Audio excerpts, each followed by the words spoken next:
چجوری این همه زبان یاد گرفت؟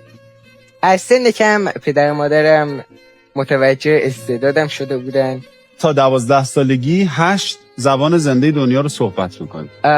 تقریبا میشه گفت 10 تا، از اونجایی که من زبان روسی رو هفته پیش آغاز کردم و تا به حال 3 جلسه از اون رو داشتم.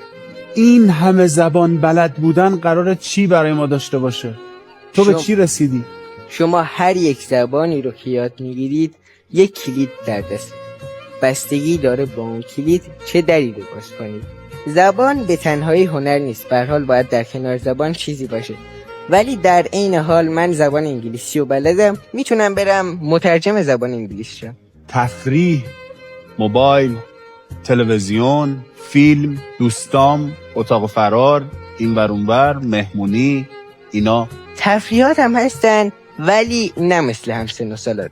اگر نه، من تلفن همراه ندارم، پدر اجازه نمیده، میگه باید سنت بالای 16 سال باشه. و تو چونه نزدی که بابا من دوست دارم تلفن همراه داشته باشم؟ نه، پدر هر چیزی بگه دو چشم میگه.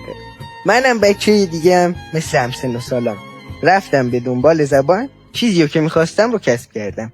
تا شما به دنبال یک کاری نری، اون کار رو انجام ندی، اون کار هیچ وقت اتفاق نمیفته. لطفاً به 8 زبان زنده دنیا به مردم بگو که محدودیت‌های ذهنیشون رو بردارن و براشون آرزوی موفقیت کن. I wish you prosperity and the most important thing, the health.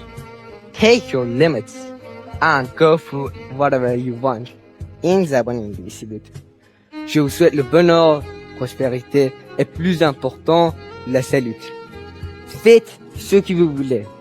N'attendez ni une minute. این زبان فرانسوی بود. Os espero la prosperidad y la más importante cosa del mundo, la salud. Haces todo lo que quieres. No tienes que tener ninguna limitación. این زبان اسپانیایی بود. Vi auguro tutte le buone cose del mondo. Fate lo che volete.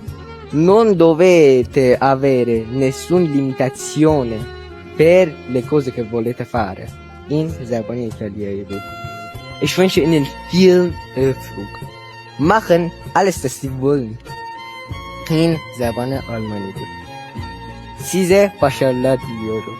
İstediğiniz her şeyi yapın. این زبان ترکیه استانبولی بود. أتمنى لكم العافية. يبارك الله فيكم. فعلوا أي شيء تريدون. این زبان عربی بود.